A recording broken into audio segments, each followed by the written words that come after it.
আসসালামু আলাইকুম রহমতুল্লাহ বরাকাতুহ। সবাই ভালো আছেন ভাই? আলহামদুলিল্লাহ আলহামদুলিল্লাহ। আমি কিছু প্রশ্ন উত্তর দেবো ইনশাআল্লাহ। ব্যাস, যেসব প্রশ্ন আসছে আমরা এগুলোর উত্তরের ফাঁকে ফাঁকে ইনশাআল্লাহ কিছু কথা বলে ফেলবো। প্রথম প্রশ্ন, আমার বড় ভাইয়ের বউ বা আমার ভাবি পরকীয়া করেছেন, 5 বছর ধরে জানতে পেরেছে এবং পরকীয়ার মাধ্যমে একটা বাচ্চাও হয়েছে। এখন করণীয় কি? পরকীয়া এখন ঘরে ঘরে হয়েছে ভাই, জঘন্য ব্যাধিতে পরিণত হয়েছে। তো এইরকম যদি পরিস্থিতি হয়, ইসলামী শরিয়া দৃষ্টিকোণ থেকে এটা সবচেয়ে বড় জঘন্য অপরাধ হয়েছে। ইসলামী বিচার ব্যবস্থা থাকলে এর সবচেয়ে কঠিন শাস্তি হতো, যেহেতু বিচারিকভাবে আইনগতভাবে সেটা কার্যকর করবার সুযোগ নেই, যেহেতু ইসলামী বিচার ব্যবস্থা নেই। এজন্য এটার বিচারের ভার কোনো এলাকার কোনো মোড়ল মাতবর কেউ নিজের হাতে নেওয়ার অধিকার কারোর নাই, সুযোগ নাই, খবরদার।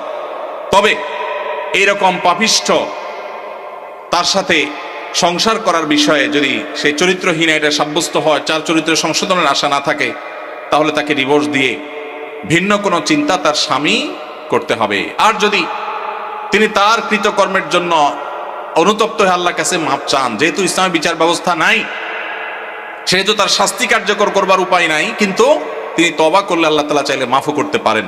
এটা একান্ত তাদের বিষয়, আল্লাহর বিষয়। দোয়া কবুল হওয়ার জন্য মহান আল্লাহ তাআলার কাছে কিভাবে দোয়া করতে হবে? দোয়া কবুল হওয়ার জন্য প্রথম শর্ত হলো হালাল উপার্জন থাকা। হারাম উপার্জনকারী ব্যক্তির দোয়া কবুল হয় না। চুরি করে, ডাকাতি করে, টিন চুরি, গম চুরি করে এরপরে মক্কা শরীফ গিয়ে 2 হাত তুলে আল্লাহর কাছে চোখের পানি ফেলে দোয়া করছেন, হাদিস বলছে দোয়া কবুল হবে না, দোয়া কবুল হবে না। নবী করিম সাল্লাল্লাহু আলাইহি ওয়াসাল্লাম পরিষ্কার হাদিস আছে, অনেক দূর থেকে এলোমেলো চুল নিয়ে, ধুলোমলিন শরীর নিয়ে কেউ যদি কাবার চারপাশে হাত তুলে দোয়া করে, আন্না ইউস্তাজাবু লিযালিক, কিভাবে তার দোয়া কবুল হবে? নবীজি বলেছেন, কারণ দেহ, তার শরীর, তার সম্পদ হারাম দ্বারা গঠিত হয়েছে। এই জন্য দোয়া কবুলের জন্য প্রথম শর্ত হলো হালাল উপার্জন থাকা। কেউ যদি আগে হারাম উপার্জন করে থাকেন, এখন তওবা করবেন, মানুষের হক মেরেছেন, এখন ফেরত দিবেন, তারপরে আল্লাহর কাছে দোয়া করবেন, ইনশাআল্লাহ দোয়া কবুল হবে। দোয়া কবুলের দ্বিতীয় শর্ত হলো অন্তরের অন্তঃস্থল থেকে কায় মনোবাক্যে দোয়া করবেন, অন্য মনস্ক হয়ে না, দায় সারা ভাবে না, মনোযোগ দিয়ে দোয়া করবেন। দোয়া কবুলের জন্য আরেকটা গুরুত্বপূর্ণ শর্ত হলো হালাল বিষয়ে দোয়া করবেন। হারাম জিনিস আল্লাহর কাছে চাইবেন না, 2 নম্বর জিনিস আল্লাহর কাছে চাইবেন না। অবৈধ সম্পর্ক করার, কারোর সাথে অবৈধ রিলেশন করার, হারাম সম্পর্ক করার জন্য আল্লাহর কাছে দোয়া করবেন, এটা অবৈধ দোয়া, নাজায়েজ দোয়া, এটা করা জায়েজ নাই। বৈধ দোয়া করবেন, নেক দোয়া করবেন, ইনশাআল্লাহ আশা করা যায় আল্লাহ তাআলা দোয়া কবুল করবেন। দোয়ার ক্ষেত্রে আল্লাহর প্রশংসা, নবীজির প্রতি দুরূদ প্রেরণ, এরপরে আপনি যে কোনো চাওয়া পেশ করবেন, বৈধ চাওয়া। এবং দোয়া করার পর কবুল হচ্ছে না কেনার জন্য হুলস্থুল করবেন না। এই শর্তগুলো মেনে চললে কোরআন এবং হাদিসের আলোকে আশা করা যায় দোয়া কবুল হবে ইনশাআল্লাহ। দোয়া কবুলের বেশ অনেকগুলো স্থান আছে, ইনশাআল্লাহ অন্য কোনো মাহফিলে এটার উপরে আলোচনা করতে হবে। এটা নিয়ে আমার একটা সংকলন আছে, দোয়া কবুলের 33টা জায়গা আছে, স্থান আছে, সময় আছে। সেগুলো কি কি একটা আলাদা আলোচনা ইনশাআল্লাহ আমরা বলবো। এটা নিয়ে বহু আগে আমার একটা বক্তব্য আছে অনলাইনে, কারো প্রয়োজন হলে শুনে নিতে পারেন। বর্তমান সময়ে আলেমদের মধ্যে কাদা ছড়াছড়ি বেশি চলছে, আমাদের করণীয় কি? কোন হুজুর আবার কাদা মারল? শীতকালে কাদা পাবে কোথায় এখন ভাইয়া? তো ভাইরা, উলামায়ে কেরামের মধ্যে মত পার্থক্য থাকবে, এটা স্বাভাবিক। মতের ভিন্নতা থাকবে, এটা কি স্বাভাবিক না অস্বাভাবিক? শুধু উলামায়ে কেরাম কেন, আমাদের নিজেদের মধ্যে মতের ভিন্নতা আছে না নাই? আচ্ছা, স্বামী স্ত্রী 2 জন সংসার করতে গেলে হাজারো বার একজন আরেকজনকে ভালোবাসি ভালোবাসি জিকির করতে করতে মুখে ফেনা তোলার পরও দেখা যায় হঠাৎ করে ইউক্রেন রাশিয়ার মতো যুদ্ধ বেঁধে যায়। যায় কি যায় না? তো যারে সারাদিন ভালোবাসি ভালোবাসি যে পরিমাণ জিকির করতেছেন আর জিকির তুলতেছেন, তার সাথেও যদি আপনার বেঁধে যায়, তাহলে বোঝা গেল যত জন তত মত। মানুষের দৃষ্টিভঙ্গি, মানুষের বুঝার বেশ কম থাকে, এটা থাকবে, কিয়ামত পর্যন্ত থাকবে। সব আলেমরা সব বিষয় একমত হয়ে যাবেন, এটা কিয়ামত পর্যন্ত কখনো সম্ভব না। তাহলে মতের ভিন্নতা, ইখতিলাফ, মতের বৈচিত্র্য, এটা কখনো দোষের হতে, দোষের কোনটা ভাই? দোষের হলো এই যে কাদা ছোড়াছুড়ি বলতে যেটা বুঝিয়েছেন আপনি, সেটা অর্থাৎ মতভিন্নতাটা যদি মতবিরোধে চলে যায়, শত্রুতায় চলে যায়, যেখানে ইসলামের শত্রুদের সাথে লড়াই করা দরকার, সেই লড়াই যদি নিজেদের মধ্যে করে, যেই শক্তি আল্লাহ এবং তার রাসূলের দুশমন মুসলমানদের দুশমনদের বিরুদ্ধে ক্ষয় করা দরকার, সেই শক্তি যদি নিজেদের বিরুদ্ধে ক্ষয় করে, সেটা হলো নিন্দনীয়, সেটা হলো নিকৃষ্ট কাজ, সেটা হলো খারাপ কাজ। আল্লাহ তাআলা আমাদেরকে সেই খারাপ কাজ থেকে বেঁচে থাকার তৌফিক দান করুন।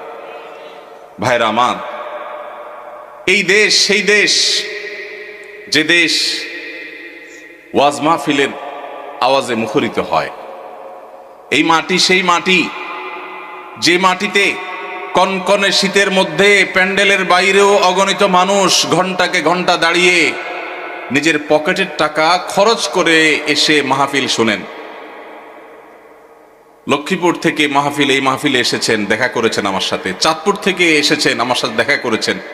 আরো হয়তো অনেকে অজানা আমার ভাইয়েরা দূর দূরান্ত থেকে এসেছেন। আপনাদেরকে কি এই ঢুলিপড়া ঐক্য পরিষদের ভাইয়েরা সবাইকে পথ ভাড়া দিছে? বিরিয়ানির প্যাকেট ট্যাকেট আছে আজকে? সেটাও নাই।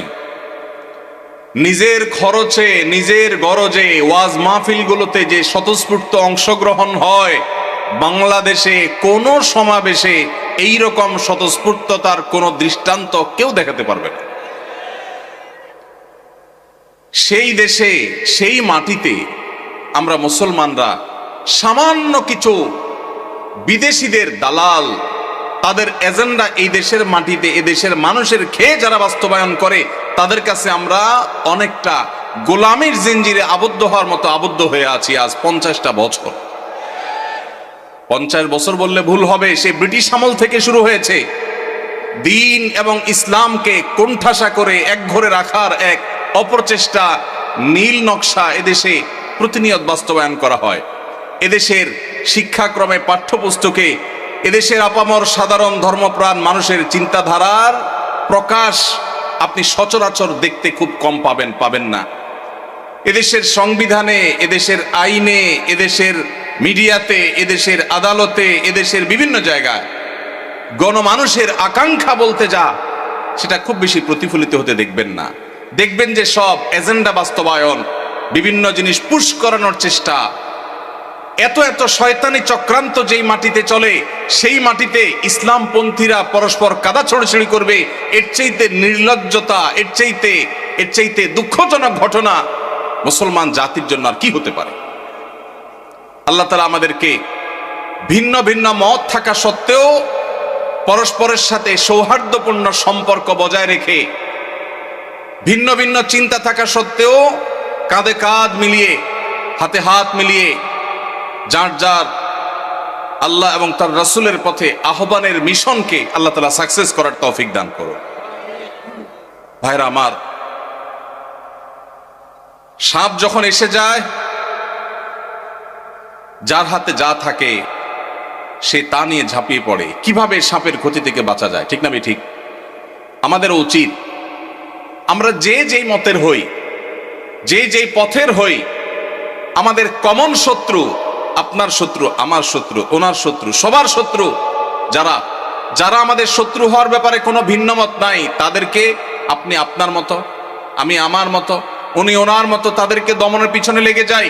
আমাদের নিজেদের পেছনে ছিদ্র খোঁজার কাজটা আল্লাহর ওয়াস্তে বন্ধ করে দিই। আমরা যারা সাধারণ মানুষ আছি, আমরা পাড়া মহল্লা থেকে ভিন্ন মতের, ভিন্ন দলের, ভিন্ন চিন্তার মুসলমান ভাইয়ের সাথে কাঁধে কাঁধ মিলিয়ে চলা শিখবো তো ইনশাআল্লাহ। মনে রাখবেন, মতের ভিন্নতা আছে, থাকবে। মতের ভিন্নতা থাকে যদি 10টা বিষয় নিয়ে, মতৈক্য আছে 100 বিষয় নিয়ে, ঠিক না ঠিক? শুধু নামাজের কথাই যদি বলেন, নামাজের কয়টা মাসআলা নিয়ে আমাদের সমাজে মত ভিন্নতা আছে? এর বিপরীতে মতৈক্যের বিষয় পাবেন আপনি অগণিত। মৌলিক আকীদা ঈমানের বিষয় যদি বলেন, আমাদের আল্লাহ এক। মুসলমানদের মধ্যে মত পার্থক্য আছে। অনেকে শুধু মত পার্থক্য দেখে সকাল বিকাল, সারাদিন শুধু দেখে যে হুজুরদের এত মত পার্থক্য। আমি কত মত পার্থক্য? কি দেখেন আপনি এত? আমি তো দেখি না। নামাজ 5 ওয়াক্ত, এটা ইসলামের কি মেইন গুরুত্বপূর্ণ বিষয় না খুচরা বিষয়? সবচেয়ে গুরুত্বপূর্ণ বিষয়, তাই না? 5 ওয়াক্ত নামাজ 6 ওয়াক্ত না 4 ওয়াক্ত না, এই ব্যাপারে কোনো আলেমের, কোনো হুজুরের কোনো ভিন্নমত আছে? তাহলে আমাদের আল্লাহ এক, এটা নিয়ে কোনো ভিন্নমত নাই। আমাদের নামাজ 5 ওয়াক্ত, এটা নিয়ে কোনো ভিন্নমত নাই। ইসলামের রোকন 5টা, ভিন্নমত নাই। আমাদের হজ করতে হবে বাইতুল্লাহ গিয়া, অন্য কোথাও না, ভিন্নমত নাই। রমজান মাসে রোজা রাখতে হবে, ভিন্নমত নাই। বাবা মার সদাচরণ করতে হবে, ভিন্নমত নাই। আমাদের রাসূল এক, সেটা নিয়েও ভিন্নমত নাই। আমাদের মৌলিক যত জায়গা আছে, মেইন যত জায়গা আছে, তার সবগুলোতে আপনি দেখবেন কোনো ভিন্নমত নাই। শাখাগত বিষয়ে ভিন্নমত তো স্বামী স্ত্রীর মধ্যেও হয়, ভাইও হয়, বাপ ছেলেও হয়, পার্টনারেও হয়। তাহলে এই বিষয়ে আমাদের ভিন্নমত থাকবে, এটাই স্বাভাবিক। এই ভিন্নমত থাকা সত্ত্বেও আপনি এক পথে গেলে মনে করছেন ইসলামের লাভ হবে, আরেকজন মনে করছে আরেক পথে গেলে ইসলামের লাভ হবে, আমি মনে করছি আরেকটা পথে গেলে ইসলামের লাভ হবে। আমাদের নিজেদের মধ্যে কামড়াকামড়ির দরকার নাই। পথ কি আমারটা ভালো না আপনারটা ভালো, এটা নিয়ে গন্ডগোলের দরকার নাই। আপনি আপনার পথে, উনি ওনার পথে, আমি আমার পথে, দ্বীনের কল্যাণে, ইসলামের কল্যাণে কাজ করি। পারলে আমার ভিন্ন মতের ভাই, তারও যেহেতু উদ্দেশ্য ভালো, তাকে সহযোগিতা করি। সেটুকু যদি কলিজায় না দেয়, অন্তত আল্লাহর হস্তে ঠেলাঠেলি খোঁচাখুচি বন্ধ করি। আপনারা যারা আজকের মাহফিলে এসছেন, আপনাদের কাছে আমার উদাত্ত আহ্বান, এটা আপনার মহল্লার মসজিদ থেকে শুরু হতে হবে। ভিন্ন মতের মুসলমানের সাথে মুস্কি হাসি দিয়ে সালাম দেওয়া অভ্যাস করবেন। সম্ভব হলে বাসায় দাওয়াত করবেন, চেষ্টা করবেন তো ইনশাআল্লাহ। ভিন্ন মতের মুসলমানরে বাসায় দাওয়াত দিয়ে খাওয়াইলে সওয়াব হবে না গুনাহ হবে? কি বলেন ভাই, গুনাহ হবে? ভাই মদিনা শরীফ থেকে, মসজিদে নববীর সোহবতে থেকে, মদিনা ইসলামী বিশ্ববিদ্যালয় থেকে পড়াশোনা করে অনার্স মাস্টার্স করে আসছেন। সৌদি আরবে দায়ী ছিলেন, ঢাকা ইউনিভার্সিটিতে পড়াশোনা করেছেন, অনেক যোগ্য মানুষ। ভাই, অন্য মতের আহলে কেবলা, আহলুস সুন্নাত জামাতের শামিল ভাইকে দাওয়াত দিয়ে খাওয়াইলে, এমনকি যদি অন্য মতেরও হয়, রাসূল আকরাম সাল্লাল্লাহু আলাইহি সাল্লাম যদি অমুসলমানকে খাওয়ান, তো আমরা ভিন্ন মতের মুসলমানরে খাওয়াইলে সওয়াব হবে না গুনাহ হবে? ভাইকে একমত, সওয়াব হবে তো? আলহামদুলিল্লাহ। এখানকার সব হুজুররা একমত। আপনার বলেন হুজুরদের মধ্যে কোনো মিল নাই, মত পার্থক্য শুধু। কই মত পার্থক্য? আমরা 3 হুজুর একমত হয়ে গেছে আলহামদুলিল্লাহ। আমি আশা করি দেশে কোনো হুজুরের ভিন্ন মত নাই। এখন আমার প্রশ্ন, আপনি একজন তবলিগ জামাত করেন, আপনি জামাত ইসলামীর এক ভাইকে, চরনাবিশ মরিদ এক ভাইকে, আহলে হাদিস এক ভাইকে আপনার বাসায় শুধু আপনার মুসলমান ভাই হিসাবে দাওয়াত দিয়া খাওয়াইছেন। এই ঘটনাগুলো আমাদের দেশে বেশি হয় না কম হয়? কম হয় মানে সচরাচর খুব একটা দেখাই যায় না। আহা, আমাদের কলিজাগুলোকে একটু বড় করতে হবে যদি আমরা আল্লাহকে খুশি করতে চাই। আল্লাহ আমাদেরকে তৌফিক দান করুন। ওলামা একরামের মধ্যে মতভিন্নতা, এটা অনেক সময় আমরা বাড়াই, অনেক সময় আমাদের এই ক্যামেরা হুজুররা বাড়ায়। ক্যামেরা হুজুররা অহেতুক মিথ্যা ভুয়া থাম্বনেল দিয়া একজনের পিছনে একজনকে লাগাই দেওয়া হয়। অনেক সময় আসলে লাগালাগির কিছু নাই, কিন্তু সাধারণ দর্শকরা দেখে মনে করে, দেখছো হুজুররা লাগালাগি শুরু করছে। আসলে হুজুরদের কোনো লাগালাগি নাই, লাগালাগি কাদের? ক্যামেরাম্যান ভাইদের। আল্লাহ আমাদের ক্যামেরাম্যান ভাইদেরকে হেদায়েত দান করুক, ইউটিউবার ভাইদেরকে আল্লাহ হেদায়েত দান করুক। সামান্য ভিউ কামানোর জন্য যারা আল্লাহর দ্বীনের ক্ষতি করছেন, যারা উলামা ইকরামের মধ্যকার সম্পর্ক নষ্ট করছেন, তারা আল্লাহকে ভয় করেন। এই টাকা জাহান্নামের আগুন হয়ে আপনাদেরকে স্পর্শ করবে। এমনি ক্যামেরা সেট করা নিয়ে আপনারা এদের উপরে খেপা আছেন, এখন তাদের বিরুদ্ধে ওয়াজ গেছে। আমি তো তাদের নিরাপত্তা নিয়ে আশঙ্কায় আছি। আল্লাহ তাআলা আমাদের ভাইদেরকে হেদায়েত দান করুন। ভাইরা আমার, সিরিয়াস ইস্যু। যারা ইউটিউবাররা আছেন, ওয়াজ মাহফিলের ভিডিওগুলো আপনারা রেকর্ড করেন, ছাড়েন, আল্লাহর হস্তে ভুলভাল ফালতু থাম্বনেল দিবেন না। এমন মিথ্যা থাম্বনেল দেখা যায় ওটার কথা ভিতরে কিছুই নেই। অনেক সাদামাটা মানুষ আছে, বুঝে না। তো ওলামা ইকরামের মধ্যে দূরত্ব সৃষ্টি করার ক্ষেত্রে এসব কাজেরও ভূমিকা আছে। আমরা যারা সাধারণ মানুষ আছি, আমাদের কাজ কি? আমাদের কাজ হলো অন্তর থেকে সব মুসলমানকে ভালোবাসবো। চেষ্টা করা যাবে না ইনশাআল্লাহ? আমি আমার কাজ করব, ভালোবাসবো সবাইকে। কাজ আমি যেটাকে সঠিক মনে করছি সেটাই করব, কিন্তু আমার ভালোবাসা হবে সব মুসলমানকে। ঠিক আছে না ইনশাআল্লাহ? সব আহলে কিবলাকে, সব আহলে সুন্নাত জামাতকে। আল্লাহ তাআলা আমাদের সবার দিলগুলোকে বড় করার তৌফিক নসিব করুন। আলহামদুলিল্লাহ, ওলামায়ে কেরাম যুগের চ্যালেঞ্জ উপলব্ধি করতে সক্ষম হচ্ছেন। আমরা দেখতে পাচ্ছি চতুর্দিকে আলহামদুলিল্লাহ ভিন্ন ভিন্ন মতের ওলামায়ে কেরাম একই মঞ্চে আলোচনা করছেন, উঠছেন, দেখা সাক্ষাৎ হচ্ছে। এটা একটা ভালো ইন্ডিকেটর, এটা ভালো আলামত। আমরাও মহল্লা মহল্লায় চর্চা শুরু করব। আমি যেটা বলেছিলাম, ভিন্ন মতের ভাইকে দাওয়াত দিয়ে খাওয়াবেন, তার বাসায় যাবেন, তার প্রতি সহমর্মী হবেন, তার জন্য দোয়া করবেন, তার ছেলে মেয়ের জন্য দোয়া করবেন।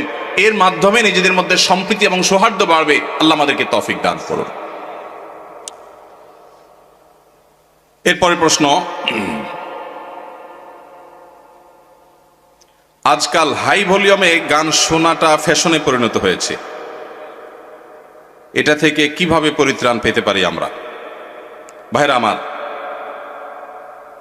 হাই ভলিউমে যারা গান শুনে তারা আসলে কি গান শুনে না শোনায়? নিজে শুনতে হলে তো খুব বেশি হাই ভলিউমে গান শোনার দরকার নেই। নিজে শোনার জন্য তো লো ভলিউমে গান শোনাটা যথেষ্ট। যারা গান শুনতে চায়, মানুষ আছে একজন বা দুইজন এক জায়গায়, কিন্তু ফুল ভলিউম দিয়ে যখন ঝাঁকানাকা গান শুনছে, পুরো এলাকা কাঁপতেছে মাটি সহ, তারা কি নিজেরা আসলে গান শুনছে না শোনাচ্ছে? এজন্য প্রশ্নকর্তা ভাই যে ফ্যাশন লিখেছেন, খুব যথার্থ লিখেছেন। এটা যতটা না গান শোনা, ততটা তার চেয়ে বেশি ফ্যাশন। এটা হলো একটা অনাচার, একটা জুলুম, এটা হলো একটা অসভ্যতামূলক আচরণ। এটা কোনো সভ্য ভদ্র সমাজের কোনো মানুষের, ভদ্র মানুষের, ভালো মানুষের কোনো আচরণ হতে পারে না। আমি সব সময় এটার বিরুদ্ধে কথা বলার চেষ্টা করি। আমাদেরকে একটা বিপ্লব করতে হবে, সেটা হলো শব্দ সন্ত্রাসের বিরুদ্ধে বিপ্লব। অনেকেই দেখা যায় বিয়ে, গায়ে হলুদ, গায়ে মরিচ, আকিকা, নানান অনুষ্ঠানের নামে হাই ভলিউমে ডেস্ক ভাড়া করে গান শুনছে।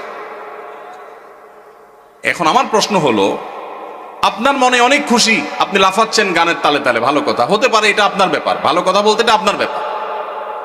কিন্তু আরেকজন হয়তো অনেক মনে কষ্টে আছে, তার অনেক চিন্তা দুশ্চিন্তা, কোনো কারণে পেরেশানি, হয়তো অসুস্থ বাবাকে নিয়ে বসে আছে, কিন্তু পুরো এলাকাকে আপনি প্রকম্পিত করছেন বাজ বিচার করা ছাড়া। তাহলে যে বেদনায় আছে, তার বেদনাটা আপনার গানের আওয়াজে আরো বাড়াই দিবে। এটা কোনো ন্যূনতম কমন সেন্স আলা মানুষের কাজ হতে পারে? কিন্তু দুঃখ লাগে যখন দেখি আমাদের অনেক স্কুল কলেজ পড়ুয়া, বিশ্ববিদ্যালয় পড়ুয়া, শিক্ষিত যুবকেরা এই কাজটা করে। এটা তো একজন শিক্ষিত মানুষ দ্বারা কখনো হতে পারে না, যে আমি উচ্চ ভলিউমে, হাই ভলিউমে গানের আওয়াজে আশপাশে মানুষকে অতিষ্ঠ করব, মানুষ কষ্ট পাবে, মোবাইলে কথাটা পর্যন্ত বলতে পারবে না। এটা কোনো সভ্য সমাজে গ্রহণযোগ্য হতে পারে না। ভাইরা আমার, যাদের বিয়েতে হাই ভলিউমে গানের আওয়াজ বাজায়, তাদের অনেককে বলতে শোনা যায় যে আসলে আমি নিজেও এগুলো পছন্দ করি না। তাহলে কেন হয়? ভাতিজা ভাগিনারা, ছোট ভাইরা একটু তারা চায়, শখ করছে ওরা। ভাতিজা ভাগিনারা কি করছে? শখ করছে। বিয়ে করবেন জীবনে একবার না দুইবার? একবার। কাদের কাদের দুইবার করার নিয়ত আছে? হাত তোলেন। মাশাআল্লাহ, ঘুমেছিল এরা মনে হয়। ঠিক আছে ভাই, বিয়ে যেহেতু একবারই করবেন বেশিরভাগ মানুষ, সে একটা বিয়ে হোক আদর্শ বিয়ে, সে একটা বিয়ে হোক স্মরণীয় বিয়ে, ওই বিয়েতে মানুষের বদদোয়া আসুক, কেউ চান? তাহলে ভাতিজা ভাগিনা কেন, আরো কেউ যদি বলে, ছোট ভাইরাও যদি বলে, তাহলে সেই অনাচার আমরা করতে দেব না ইনশাআল্লাহ। ভাইরা আমার, এমনকি ওয়াজ মাহফিলের যে মাইক, এই মাইকগুলো কন্ট্রোল যেন থাকে, কন্ট্রোলে যেন থাকে, এগুলো যেন নিয়ন্ত্রণে থাকে। আমরা সবসময় বলি, আমি বরাবরের মতো আহ্বান করি, আমি কেন, অন্যান্য আলেমরাও সবসময় বলেন যে ওয়াজ মাহফিলের মাইক যেন মানুষের বিরক্তির কারণ না হয়। শহরে এটা খুব বেশি নিয়ন্ত্রণ জরুরি। গ্রামে যেখানে মাহফিল হয়, পুরা গ্রামের মানুষ মাহফিল শোনার জন্য প্রস্তুত থাকে। দূর দূরান্ত থেকে নায়ুরিরা বাপের বাড়ি বেড়াইতে আসে, যখন মাহফিল হয় সবাই প্রস্তুত থাকে। তারপরও মাইকের আওয়াজটা যেন কারোর মোবাইলে কথা বলা অসম্ভব হয়ে যায়, এই পর্যায়ে যেন না থাকে। ভলিউমটা যেন নিয়ন্ত্রণে থাকে, অন্তত যেগুলো প্যান্ডেলের বাইরে থাকবে যতটা সম্ভব। এবং গভীর রাত পর্যন্ত অন্য ধর্মের মানুষের, অসুস্থ রোগীদের, সকালবেলা স্কুলগামী বাচ্চাদের, মাদ্রাসাগামী বাচ্চাদের বা যাদের ডিউটি আছে তাদের যেন কষ্টের কারণ না হয়। আল্লাহ আমাদের সবাইকে দায়িত্বশীল আচরণ করার তৌফিক নসিব করুন। এরকম হাই ভলিউমে যখন গানের আওয়াজ হবে, আমি আপনাদের সবার কাছে উদাত্ত আহ্বান রাখতে চাই, পাড়ায় মহল্লায়, গাড়িতে বাড়িতে, যেখানে দেখবেন যে হাই ভলিউমে কোনো গানের আওয়াজ দিয়ে মানুষকে অতিষ্ঠ করা হয়, কয়েকজন মানুষ মিলে গিয়ে সেই গান শোনা ভাইদের পিঠে হাতটা রেখে তাদেরকে স্নেহের পরশ দিয়ে বোঝাবেন, আমার আনন্দ যদি আরেকজনের বেদনার কারণ হয়, এটা কখনো সভ্য মানুষের আচরণ হতে পারে না। তাদের অনেকের সেন্স নেই। আমরা যদি কয়েকজন গিয়ে তাদেরকে বুঝাই, তাহলে আশা করা যায় এটা বন্ধ হবে সবার চেষ্টা করবো তো ইনশাআল্লাহ। আমার জীবনে আমি বহুবার এই কাজটা করেছি, আল্লাহ আমাকে তৌফিক দিয়েছেন। বহুবার গভীর রাতে আওয়াজ শোনা যাচ্ছে গানের, আমি একা নেমে গেছি। এমনও হয়েছে গিয়ে যারা গানের আওয়াজে সবাইকে অতিষ্ঠ করছে তাদের হাতে পায়ে ধরে সেটা থামিয়েছি। আমরা যদি সবাই জাগ্রত হই, সবাই যদি দাঁড়িয়ে যাই, তাহলে এই অনাচার করা মানুষের সংখ্যা সমাজে হাতে গোনা কিছু, ইনশাআল্লাহ এই অনাচার বন্ধ হয়ে যাবে। ঠিক কিনা বলেন? অতএব বিয়ে, বিনোদন, ধর্ম, রাজনীতি, যে নামেই হোক, মানুষকে অতিষ্ঠ করে, মানুষের কষ্টের কারণ হয়, সেরকম কোন শব্দ, সেরকম কোন উচ্চ শব্দের আওয়াজ, এটা কোনোভাবেই গ্রহণযোগ্য হতে পারে। সবাই আমরা সমাজে জাগ্রত হব তো ইনশাআল্লাহ। মসজিদে মসজিদে আমাদের যুবকদের কাজ হবে, এই এলাকায় কোনো প্রকার শব্দ সন্ত্রাস কেউ করলে আমরা সেটাকে থামাবার উদ্যোগ নেব। চেষ্টা করা যাবে না ইনশাআল্লাহ? আমি কাউকে আইন হাতে তুলে নিতে বলছি না, কিন্তু আমাদের সবাইকে দায়িত্বশীল আচরণ করতে হবে, সৎ কাজের আদেশ, অসৎ কাজের বাধা প্রদান করতে হবে ইনশাআল্লাহ। ইমাম সাহেবকে মূল্যায়ন না করলে কি গুনাহ হবে? কিভাবে মূল্যায়ন করব?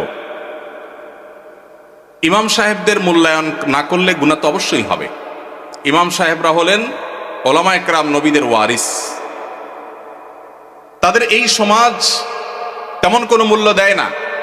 মুসলিম প্রধান রাষ্ট্র, বেশিরভাগ ট্যাক্স পেয়ার মুসলমান, অথচ 4 লক্ষ মসজিদের ইমাম সাহেবকে যদি রাষ্ট্র মূল্যায়ন করত, তাহলে রাষ্ট্রের চেহারাই পরিবর্তন হয়ে যেতে পারত।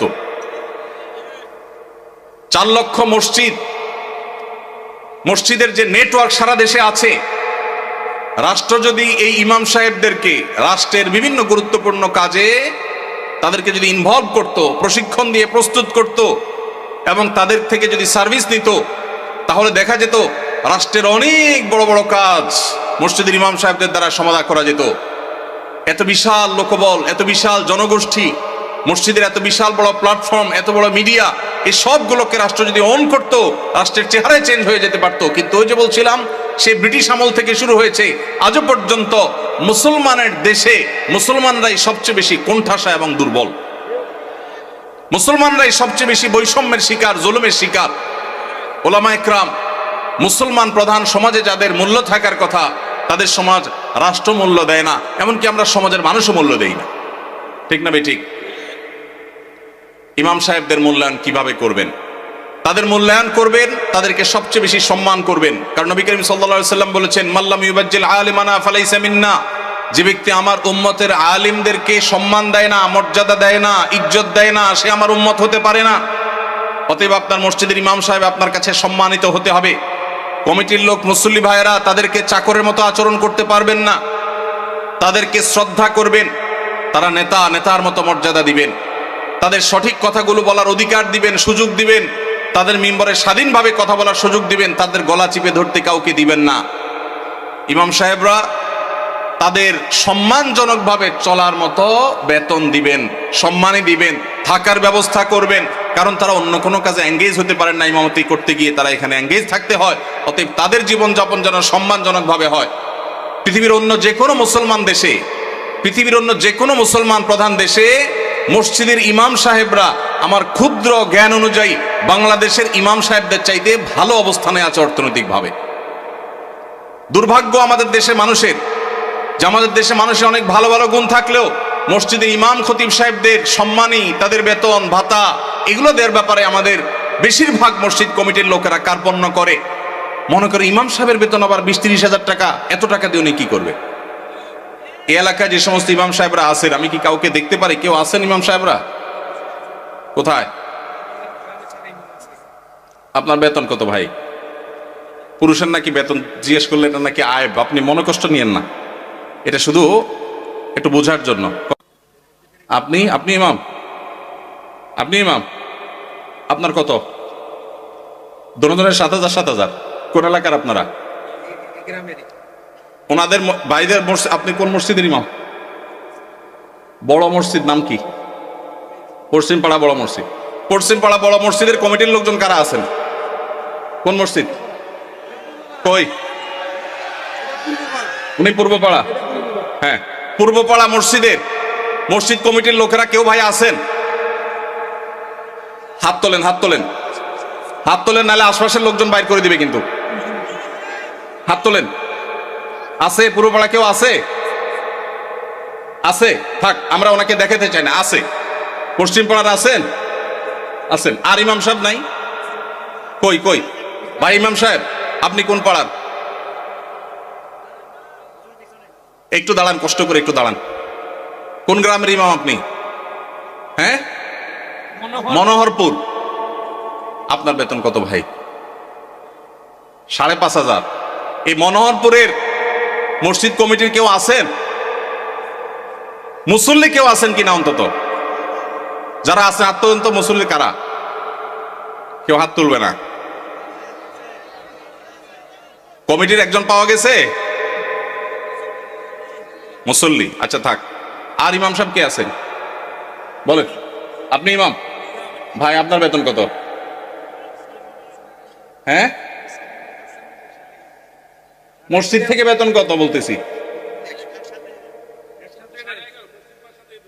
মসজিদ মাদ্রাসা দুই ডিউটি বেতন 11.5। তার মানে আমরা যদি 5.5 ধরি, তাহলে 5.5 মসজিদ থেকে বলা যায়। 5 ওয়াক্ত নামাজ পড়ান, ইমামতি করেন, 5 ওয়াক্ত নামাজ পড়ান, 5,500 জুমা সহ। আপনার কোন এলাকা? এই গ্রামের নাম বলেন? ডুলিপাড়া। কই মাহফিলের আয়োজক কারা? সামনে আসেন না, সামনে আসেন। কই পোস্টার কই? নাম বলার আগে সামনে আসেন। নামই নাই, চালাকেরা। আচ্ছা, আর ইমাম সাহেব আছেন? আর 1-2 জন কই? ভাই কোন এলাকার? পাশের এলাকার। বেতন কত? হ্যাঁ, 8,000। কোন এলাকার? নোয়াগ্রাম। নোয়াগ্রামেরও ভাইরা নিশ্চয় আছেন। আমি আপনাদের শরম দিতে চাই না, আপনাদের কারোর হাতও তুলতে চাই না। ইমাম সাহেবদের জবানবন্দি নিলাম, ধন্যবাদ। আর কোন ইমাম সাহেব আছেন? মুরব্বী দাঁড়ান একটু। ইমাম সাহেব দাঁড়ান, কষ্ট করে। কোন এলাকার ভাই? জি,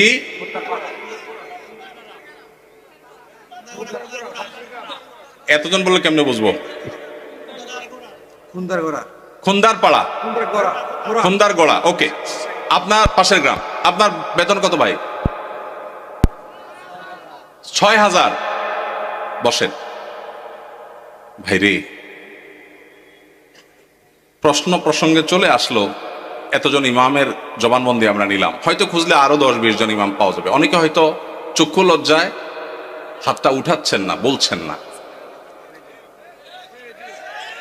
ভাইয়েরা আমার, এটা আমাদের জন্য, বাংলাদেশের মানুষের জন্য লজ্জা, অনেক বড় লজ্জার বিষয়। পৃথিবীর অন্য যে কোনো দেশের সাথে আপনি যদি তুলনা করেন, শুধু সৌদি আরবের কথা যদি বলি, আমি 10 বছর সৌদি আরবে ছিলাম। আমাদের শেখ সাইফুল্লাহ মামুন ভাই দীর্ঘদিন সৌদি আরবে ছিলেন। সৌদি আরবের সকল মসজিদের ইমাম সাহেবরা ইমামতি করে যে সম্মানী পান, সেটা এভারেজে 5 থেকে 7,000 সৌদি রিয়াল। পাশাপাশি বাসা, বিশাল বড় বাংলো, সাধারণ বাসা না, বিরাট এরিয়া নিয়ে বাংলো। এইটা হলো তাদের এক্সট্রা ডিউটি, এক্সট্রা ইনকাম প্রত্যেক ইমাম সাহেবের। এমনকি মক্কার মসজিদে হারামের ইমাম এবং মুয়াজ্জিন, মসজিদে নববীর ইমাম এবং মুয়াজ্জিন, সবাইরই এই পেশার বাইরে তাদের আরেকটা মূল পেশা আছে। যারা খুব বেশি শিক্ষিত তারা বিশ্ববিদ্যালয় শিক্ষক। যেমন মসজিদে হারাম মক্কার যদি বলেন, একজন একজন করে সমস্ত ইমামদের কথা বলা যাবে প্রায় যে সবাই প্রায় কোনো না কোনো হয় আদালতে বিচারপতি, আর না হলে কোন বিশ্ববিদ্যালয়ের প্রফেসর। এটা মসজিদে হারাম শরীফের ইমামদের কথা বলতেছি, সব পিএইচডি হোল্ডার, বড় বড় আলেম, হয় জাজ, জাস্টিস অথবা বিশ্ববিদ্যালয় শিক্ষক। হারাম শরীফের একজন মুয়াজ্জিন, দুইজন মুয়াজ্জিনের অফিসে আমি গিয়ে সাক্ষাৎ করেছি, আপনিও ছিলেন সাথে, শেখও ছিলেন সাথে। এক বাংলাদেশি ওই মুয়াজ্জিন সাহেব হারাম শরীফের মুয়াজ্জিন, ওনার খেদমত করে। আমাকে বলে যে আমরা হোটেলে ছিলাম, বলো যে ভাই আমি তো হারামের মুয়াজ্জিনের খেদমত করি, ওনার অফিসে চাকরি করি, টি বয়, বাংলাদেশি ভাই। বলে যে ওনাকে বলছি যে আমার দেশে এক হুজুর আসছে, ওমরা করতে, দেখা করতে যাবেন কেন? হারাম শরীফের মুয়াজ্জিনের সাথে দেখা করাও তো সৌভাগ্যের বিষয়, চলেন যাই। গেলাম, যায় দেখি একটা কোর্টে উনি একটা সাধারণ একটা ডেস্কে চাকরি করেন, হারামের মুয়াজ্জিন। আমরা যদি বাইতুল মুকাররমের মুয়াজ্জিন হইতাম তো আমাদের ঠেলায় তো মানুষই টিকতো না, আবার চাকরি করা। হারামের মুয়াজ্জিন, যে বেতন, যে প্রটোকল, যে সম্মান, আবার চাকরি করা লাগে, কিন্তু করতেন। পাড়া মহল্লার যে সমস্ত মসজিদের ইমামরা, মুয়াজ্জিনরা, তারা সবাই হয় পুলিশে চাকরি করে, আর না হলে কোনো স্কুলে তারা শিক্ষকতা করেন। বেশিরভাগ এই দুই ক্যাটাগরিতেই থাকেন। আমি সৌদিতে যে বাসায় ছিলাম, আমার বাসার পাশের মসজিদ, যে মসজিদে ৫ ওয়াক্ত নামাজ আমি জামাতে পড়ার সুযোগ পেতাম, সেই মসজিদের ইমাম সাহেব, তিনি বিরাট বড় শিল্পপতি, অনেক ব্যবসা প্রতিষ্ঠান, তার অনেকগুলো বড় বড় চেইন সব super market, Dahiya super market নাম, বিরাট নাম করা দাম্মাম। ভাইরে, ইমাম সাহেবদের অন্য বড় বড় চাকরি এবং ব্যবসা থাকার পরও মসজিদ থেকে তাদেরকে বাংলো এবং বিরাট বড় সম্মানে দেয়া হয় সৌদি আরবে। আপনি বলবেন সৌদি আরব মানুষের বেতন অনেক বেশি, বেতন অনেক বেশি এই জন্য বাড়ি অনেক বড়টা দেয়, বেতন অনেক বেশি এই জন্য টাকা, বাংলাদেশি টাকায় ১.৫ লাখ ২ লাখ দেয়, এটা হলো সেকেন্ড ইনকাম, তার ফার্স্ট ইনকাম আরেকটা আছে। তাই বলে আপনি ৫-৬ হাজার টাকা দিবেন? ঢাকা শহরের কাজের বুয়াদের বেতনও ৫-৬ হাজার টাকা নাই অনেক বাসা। ঢাকা শহরের কাজের বুয়ারাও মাসে ১০,০০০, ১৫,০০০ টাকা কামাই করে। ঢাকা শহরে কোনো দারোয়ানের বেতন ৫,০০০-৬,০০০ টাকা নাই, কোনো পিয়নের বেতন ১০,০০০ টাকার নিচে নাই। সেখানে কুমিল্লা শহরের কাছে, এটা সদর থানা এবং শহরের কাছে, এই জায়গায় ৫-৭ হাজার টাকা আজকালকার বাজারে চাউলের টাকা জোগাড় করা হতো কঠিন হয়ে যায়। এই ইমাম সাহেব আবার যখন কোন একটা কাজ করতে যাবেন ইমামতির পাশাপাশি, বলবে হুজুর আমাদের দুনিয়াদার হয়ে গেছে, হুজুরদের দুনিয়ার লোভে ধরছে। এক বেটা, তার মসজিদের মুসল্লিরা ইমাম সাহেবকে এরকম খোঁচাইত, বেতন দেওয়ার নাম নাই, ইমাম সাহেব আর কিছু করলে ডিস্টার্ব করত। তো ওই মসজিদে একজন ভালো মানুষ ছিল, উনি বললেন হুজুর আপনাকে আমি ওই যে মুসিরা যে জুতা পলিশ টলিশ করে ওরকম একটা বাক্স কিনে দেব, সাথে রং টং যা লাগে, ডাস্টার, ব্রাশ, এগুলো সব দিয়ে দিব। আপনি ইমামতি করে মসজিদে নামাজ পড়ানো শেষ হলে মসজিদের বাহিরে এসে ওইটা নিয়ে বসে যাবেন এবং মুসল্লিদেরকে বলবেন ভাই আপনাদের জুতাগুলো দেন, যার যার পলিশ করা লাগে আমি করবো, আপনারা আমার টাকা দিয়ে। ইমাম সাহেব চোখ বড় বড় হয়ে গেছে, কি বলে রে বেটি? বলে ভাই আপনি এই কাজটা যদি করেন, মুসল্লিরা বাইর হয়ে যেটা সিসি করবে, আরে হুজুর এটা কি করছেন? তো ওইটাকে বলেন যে ভাই এই জুতা যদি আমার কাছে দিতে আপনার লজ্জা বোধ হয়, আপনার কাছে যদি অপমান বোধ হয়, তাহলে জুতা আমার কাছে নিয়ে আপনার নিজের গালে নিজে মারা উচিত। আমি বলছি না যে আক্ষরিক অর্থে ইমাম সাহেবকে ওইটা মারতে তিনি বলেছেন, অনেক আগে ঘটনা কোথাও শুনেছি, সত্য হতে পারে, রূপক হতে পারে, কিন্তু এই গল্প আমাদের শিক্ষা দেয়। আমাদের মসজিদের ইমাম সাহেবদের, মুয়াজ্জিন সাহেবদের সম্মানে আমরা দিতে চাই না, মাহফিল করে বক্তার জন্য মোটা অঙ্কের হাদিয়া রেডি রাখি। আপনারা বলবেন হুজুর আপনিও তো মোটা অঙ্কে নিয়েই যাবেন, ওয়াজ তো করতেছেন। ভাই আমাকে মোটা দেখ, চিকন দেখ, না দেখ, এটা নিয়ে আমার মাথা ব্যথা নেই আলহামদুলিল্লাহ। এবং আল্লাহর মেহেরবানিতে এটা আমার কোনো প্রত্যাশাও নাই আল্লাহর ফজলে। কিন্তু মাহফিল আয়োজকদেরকে বলতে চাই, যারা মাহফিল আয়োজন করেন, লক্ষ লক্ষ টাকা যদি মাহফিল পিছনে খরচ করতে পারেন, ইমাম সাহেবদের বেতন কেন 15,000 20,000 টাকা হতে পারে না? এই দেশে বিভিন্ন শ্রেণী পেশার মানুষদের বেতনের সর্বনিম্ন স্কেল বা একটা স্কেল ঠিক করে দেওয়া হয়। আমি দাবি করতে চাই, আমাদের রাষ্ট্রের উচিত, রাষ্ট্র নিজে ইমাম সাহেবদেরকে মূল্যায়ন করতে না পারলেও মিনিমাম যেন তাদের একটা সমাজে সম্মানজনকভাবে চলতে পারে, সেজন্য তাদের একটা সম্মানজনক বেতনের স্কেল ঘোষণা করা হোক। আর সমাজের যারা বিবেকবান মানুষ, আল্লাহর হস্তে তারা ইমাম সাহেবদের সম্মান দেওয়া, মর্যাদা দেওয়া শিখবো তো ইনশাআল্লাহ। আপনারা এলাকার মানুষ যারা আছেন, প্রশ্ন প্রসঙ্গে হয়তো আপনাদের ইমাম সাহেবদের বেতনগুলো আমরা জানতে পারলাম, আপনারা মনে কষ্ট নেবেন না। আপনাদেরকে ছোট করা আমার উদ্দেশ্য না। আমার উদ্দেশ্য হলো আমাদের বিবেকগুলোকে জাগ্রত করা। কোনো মসজিদ কমিটির লোকজন যদি এখানে থাকেন, তাহলে আমি আপনাদেরকে বলবো, এমনকি মুসল্লি ভাইরা যারা আছেন তাদেরকে বলবো, মসজিদে গিয়ে এটা নিয়ে দাবি তুলবেন, ইমাম সাহেবের সম্মানজনক বেতন নিশ্চিত করতে হবে ইনশাআল্লাহ। কোনো মুসলমান সমাজে এটা হতে পারে না। সৌদি আরবের কথা আমি বলেছি, সৌদি আরবেরটা আমি কাছে থেকে দেখেছি। এই জন্য আমার মনে হয় না পৃথিবীর অন্য কোনো মুসলমান সমাজে মানুষের গড়ে একজন রিক্সাওয়ালাও 10,000-এর বেশি ইনকাম করে, সেই সমাজ ইমাম সাহেবের বেতন 4,000 5,000, এটা কোনোদিন গ্রহণযোগ্য হতে পারে না। আপনাদের এই ধুলিপাড়ায় কুমিল্লা, আপনারা যদি সারাদিনে আর কোনো কাজ না, একটা কাজই শুধু করবে, এরকম একজন অশিক্ষিত শিক্ষা বঞ্চিত মানুষকেও নিয়োগ দেন, তারপরেও তো 4-5 হাজার টাকায় পাবেন না। কিভাবে একজন ইমামকে আপনারা 5,000 টাকা বেতন দেন? কোন মসজিদের দায়িত্বশীল ভাইরা আছেন যে আপনারা তওবা করবেন যে ইমাম সাহেবের বেতন 10-এর উপরে উঠাবেন? কেউ আছেন?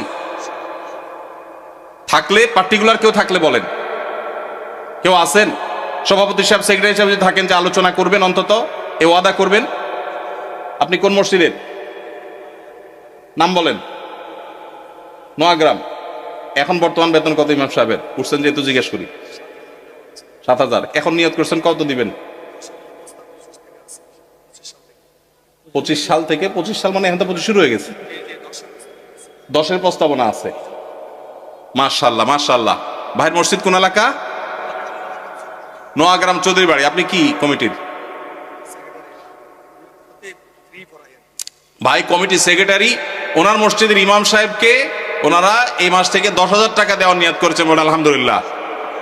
আমরা বলবো 10,000 নয়, যেহেতু এখন একবার বাড়াইছেন ভালো কথা, 6 মাস পরে বা 1 বছরের মাথায় 15,000 টাকা করবেন ইনশাআল্লাহ।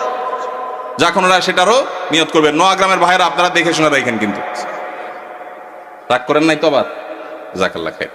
আর কোন কমিটির ভাইরা আছেন যে নিয়ত করবেন, নিয়ত চেঞ্জ করবেন? বলেন দেখি, বলেন। আজকে ভিন্ন কালেকশন হোক, বহু কালেকশনই তো করলাম। ভাই কোন মসজিদে বলেন? জি মাশাআল্লাহ। 10,000 রানিং দিচ্ছেন, একটা ভালো উদাহরণ পাওয়া গেল। মাশাআল্লাহ মাশাআল্লাহ, ভালো উদাহরণ আছে। কোন এলাকার? আলমপুর। কিন্তু 10,000 টাকা তো যথেষ্ট না ভাই। কবে নাগাদ আনুমানিক একটা আইডিয়া দেন না? আইডিয়া দেন না, আলাপ করেই তো দিবেন। আপনি তো একা দিবেন না, অন্তত প্রস্তাবনা দিয়ে যে মাহফিল থেকে হুজুররা প্রস্তাবনা দিছে, অন্তত 15,000-এর ভিতরে রাখেন, 12 থেকে 15 ভিতরে ইনশাআল্লাহ। কবে নাগাদ? আলোচনা সাপেক্ষে। ঠিক আছে। আপনি মসজিদ কমিটির কি? সেক্রেটারি সাহেব। মাশাআল্লাহ, আল্লাহ সেক্রেটারি সাহেবকে তৌফিক দান করুন, বলুন আমিন। একটা ভালো দৃষ্টান্ত। ভাইরা 10,000 দিচ্ছেন মাশাআল্লাহ, কিন্তু 10,000 যথেষ্ট না ভাই। 10,000 যথেষ্ট হতে পারে না। আল্লাহ তাআলা আমাদেরকে উলামায়ে কেরামের, মসজিদের ইমাম সাহেবদের মূল্যায়ন করার তৌফিক নসিব করুন। আমি ভাই একাধিক মাহফিল এমন ঘটেছে যে মসজিদে গিয়ে ইমাম সাহেবদের বেতন কম, এটা ব্যক্তিগত আলোচনা জানতে পেরেছি। আমি আমার মতো করে কমিটির ভাইদেরকে দাওয়াত দিয়েছি এবং বোঝানোর চেষ্টা করেছি, আমরা মাহফিলের জন্য যদি লাখ লাখ খরচ করতে পারি, কেন ইমাম সাহেবদের দিতে পারবো না? আল্লাহ আমাদেরকে তৌফিক দান করুন। রাসূলের জামানার সাথে আমাদের মসজিদের কার্যক্রমের কোনো পার্থক্য আছে কিনা? ইমামদের কি কি ভূমিকা পালন করা দরকার? রাসূল করিম সাল্লাল্লাহু আলাইহি ওয়াসাল্লামের যুগে তার হাতে গড়া মসজিদগুলো, সাহাবাদের হাতে গড়া মসজিদগুলোর একটা বড় বৈশিষ্ট্য ছিল, সেগুলো শুধু নামাজের ঘর ছিল না, সেটা ছিল কমপ্লিট প্যাকেজের নাম। একটা মুসলিম সমাজের যা যা দরকার তার সব কিছুর আয়োজন মসজিদ থেকে করা হতো। সেখানে দারিদ্র্য বিমোচনের কাজ হতো, কারো পারিবারিক কলহ হলে নবী সাল্লাল্লাহু আলাইহি ওয়াসাল্লামের কাছে আসলে তিনি সেটা মীমাংসা করতেন। এই ঘটনা বহু আছে। কোন মানুষ ক্ষুধার্ত, তিনি এসে নবীজির কাছে সাহায্য চেয়েছেন, তার জন্য নবী সাল্লাল্লাহু আলাইহি ওয়াসাল্লাম সাহায্য তুলেছেন, সেটাও আছে। আমাদের মসজিদগুলো থেকে নবী করিম সাল্লাল্লাহু আলাইহি সাল্লামের মতো সেই মসজিদের মতো আজ বহুমুখী কাজ হয় না। আমরা বেশিরভাগ মসজিদগুলোকে শুধু নামাজের ঘর বানিয়ে সীমাবদ্ধ রেখেছি। আমাদের মসজিদগুলোতে যুবকদের জন্য তেমন কোনো আয়োজন নেই, আমাদের মসজিদগুলোতে শিশুদের জন্য তেমন কোনো আয়োজন নেই। আমি আশ্চর্য হয়েছি ইউরোপের বিভিন্ন মসজিদে দেখে যে অমুসলিম প্রধান দেশ, আমাদের বাংলাদেশি ভাইরা সেসব মসজিদ বানিয়েছেন, কিন্তু সেখানে দেখা গেছে শিশুদের জন্য আলাদা আয়োজন। আপনারা এখানে যারা আছেন, কয়টা মসজিদ আছে বলতে পারবেন যে আমাদের মসজিদে শিশুদের জন্য সুস্থ সংস্কৃতি চর্চার, আমাদের সমাজে মসজিদে বাচ্চাদের জন্য নামাজে আসলে বিনোদনমূলক, তাদের জন্য প্রণোদনামূলক ব্যবস্থা আছে? এরকম ব্যবস্থা আছে কয়টা মসজিদে ভাই? খুব একটা নাই। বরং উল্টা আরো ধমক দেয় বলে। মসজিদে আসলে ধমক দেওয়ার কালচার আছে, বন্ধ করতে হবে এই কালচার। মসজিদে বাচ্চারা টুকটাক ডিস্টার্ব করলে ধৈর্য ধারণ করতে হবে, বেশি ডিস্টার্ব করলে তাদেরকে সুন্দর করে বুঝাইতে হবে, অভিভাবককে বুঝাতে হবে আজকের শিশু আগামী দিনের মুসল্লি। নবী করিম সাল্লাল্লাহু আলাইহি সাল্লাম খুতবা দিচ্ছিলেন জুমার। হাসান বা হোসেন রাদিয়াল্লাহু তাআলা আনহুমা দৌড়ে আসছিলেন নানার দিকে, জামা পেঁচায়া শরীরের সাথে পড়ে গেছেন। নবীজি মিম্বর থেকে নেমে দূরে গিয়ে নাতিকে কোলে নিয়ে আবার এসে মিম্বরে দাঁড়ালেন, তারপর খুতবা কন্টিনিউ করলেন। আপনার মসজিদের ইমাম সাহেব করলে চাকরির কি হাল থাকবে বলেন? চাকরি থাকবে? নবী করিম সাল্লাল্লাহু আলাইহি সাল্লামের জায়গায় আমরা যদি হতাম তো বলতাম, মেয়েকে যে বলতাম, মা অন্তত আমার খুতবার সময়টা তো ধরে রাখবা। বলতাম কি বলতাম না? আমার নবী করিম সাল্লাল্লাহু আলাইহি সাল্লাম সেরকম কথা বলেছেন বলে জানা যায় না। তিনি সেজদা গেছেন জামাতে নামাজে, ভাই একাকী না, মসজিদে তিনি ইমামতি করছেন, তার পিঠের উপরে হাসান হোসেন যখন উঠে বসছেন, নবী সাল্লাল্লাহু আলাইহি ওয়াসাল্লাম আর তাদেরকে নামানোর জন্য কোনো কসরত করেন নাই। ওই অবস্থায় তিনি অপেক্ষা করছেন, সেজদার তাসবিহ বাড়াচ্ছেন, সময় যাচ্ছে। নাতির ঘোড়ায় চড়ার শখ পূরণ হওয়ার পর যখন পিঠ থেকে নামছে, তখন নবী সাল্লাল্লাহু আলাইহি ওয়াসাল্লাম মাথা উঁচু করছেন। এরপরে নামাজ শেষে সাহাবীরা জিজ্ঞেস করছে, হে আল্লাহর রাসূল, আজকে সিজদা একটু লম্বা হয়েছে, ব্যাপার কি? কি কোনো ওহী আসলো নাকি বিশেষ কোনো নির্দেশ কি? তখন নবী সাল্লাল্লাহু আলাইহি ওয়াসাল্লাম বললেন, সেরকম কিছুই না, আসলে নাতি পিঠের উপর উঠেছিল, আমি তাকে নামাতে চাইনি, সে নেমেছে, তারপরে তিনি নবী সাল্লাল্লাহু আলাইহি ওয়াসাল্লাম মাথা উঁচু করেছেন। আমাদের ইমাম সাহেবদের যদি নাতি তো দূরের কথা, নাতিরে তো মানুষ একটা আদর করে, ছেলেও যদি আসতো বা নাতির জায়গায় আরো কিছু যদি আসে, পিঠের উপরে তার পরিবারে কোনো বাচ্চা আসতো, ইমাম সাহেবের চাকরি চলে যেত। ঠিক না ভাই? ঠিক ভাইরা আমার, যদি নবী সাল্লাল্লাহু আলাইহি ওয়াসাল্লামের পিঠে নাতি উঠার পরও নবী সাল্লাল্লাহু আলাইহি ওয়াসাল্লাম ফাতেমা রাদিয়াল্লাহু তাআলা আনহাকে এই কথা বলার কথা হাদিসে পাওয়া যায় না যে নামাজের পর নবী সাল্লাল্লাহু আলাইহি ওয়াসাল্লাম ফাতেমা রাদিয়াল্লাহু বসে বলেছেন। বললে সেটা অবশ্যই হাদিসে আসতো। নবী সাল্লাল্লাহু আলাইহি ওয়াসাল্লামের ব্যক্তিগত জীবনের যে সমস্ত বিষয় থেকে উম্মতের শিক্ষা আছে তার সবগুলোই হাদিসে আসে। এরকম কোন হাদিস পাওয়া যায় না যে তিনি ফাতেমা রাদিয়াল্লাহু তাআলার কাছে যে বলেছেন, মা আমি মসজিদে ইমামতির দায়িত্ব পালন করছি, এই টাইমে তুমি নাতিকে ছেড়ে দিলা, তাকে এই টাইমটা ধরে রাখতে পারতা। নবীজি এরকম বলেছেন বলে কোনো প্রমাণ পাওয়া যায় না। এই জন্য বাচ্চাদের টুকটাক মসজিদে আসা, তাদের ডিস্টার্ব করা, এটাকে মুরব্বীরা, চাচাজিরা, বাবাজিরা আল্লাহর ওয়াস্তে হজম করে নেবেন। আপনারা যদি ধমক দেন তো মনে রাখবেন, এই বাচ্চা মসজিদ থেকে যদি দূরে সরে যায় আপনার ধমকের কারণে, সারা জীবনের জন্য আপনি গুনাহগার হয়ে থাকবেন। এদেশের একজন প্রথম সারির বড় আলেম, প্রথম 10 জনের একজন হবে, নাম বললে সবাই 100% মানুষ চিনে যাবেন, আমি নাম বলছি না।